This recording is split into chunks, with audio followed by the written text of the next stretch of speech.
Where did you read the latest news column? When Donald Trump announced he had COVID, where did you read or hear it? I read it from my iPhone, from the Twitter app, which had its headline from CNN.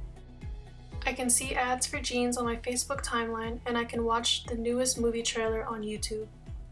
With Apple Pay, I can access my MasterCard on my digital wallet and complete a purchase in under 30 seconds. I can tell my smart TV to either start streaming a Netflix movie or open up PlayStation. Me and my iPhone can talk to each other. I can tell it to unlock my door using some smart home app. I can ask it to tell me a joke or the weather or read me a book from the Audible app. I can then buy a set of kitchen knives off Amazon, then switch to Amazon Prime to watch Top Chef. All of this is because of media convergence, the merging of distinct media technologies and platforms through the cooperation between multiple media industries and the migratory behavior of media audiences who are constantly evolving. We must consider how people's needs changed throughout the last 20 years, from the world getting faster, yet people becoming more lazy, and how corporations have altered their brand to fit into this digital age as they watch us evolutionize. The author of Convergence Culture, Henry Jenkins, says, "Convergent culture occurs within the brains of individual consumers through their interpersonal interactions, not through media appliances." Digitization made media convergence possible. Old media are not being displaced. Rather, their functions and status are being shifted by the introduction of new technologies. There is a cultural shift. Consumers are now seeking out new information and making connections with each other on distinct platforms.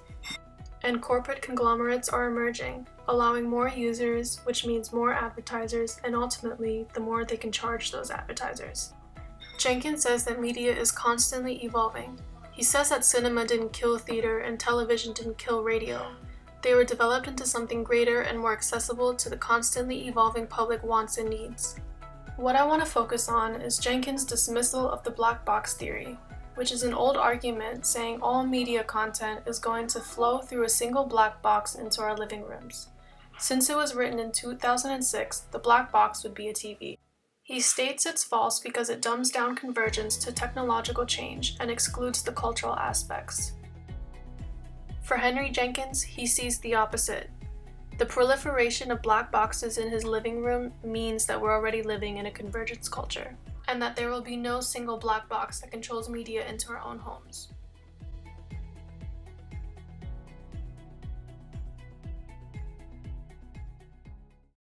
And here's all these PC companies running around looking for a consumer product when that's what they make, right? Now, Dell doesn't. They sell into corporate America mostly. But some other people do. Compaq does. Hewlett-Packard does. Packard-Bell does. Of course, Apple does. It's the most successful consumer product of the last 10 years. So naturally, we want to combine it with the television. You know, I used to think, like many of you maybe might have thought, that there was this giant conspiracy of the networks to put mediocrity on television and dumb us down, right? Did you ever think that? I thought that. I thought it was a giant conspiracy to rob the American populace of their mind, if not their soul. But I then found out the truth, which is far more depressing, which is the networks give people precisely what they want. And the reason people want this stuff is they come home from a long day. You know, they have dinner with their kids and they're fighting and they get them to bed and they just want to turn on the television and turn their brain off for half an hour, right? Do you ever do that? I mean, I must admit, I don't watch much TV, but I do that every once in a while. After a long, hard day, I will turn on the TV for half an hour, and it really does turn your brain off. And so people go to their TV to turn their brain off for the most part. People go to their PC to turn their brain on. These things aren't going to be together.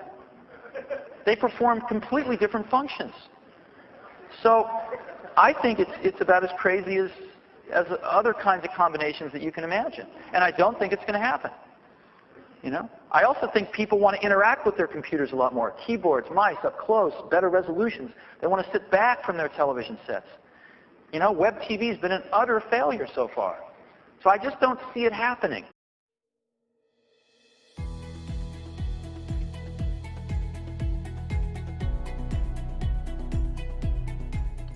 The reason I think the theory can be proven right is the same reason Apple is so successful today.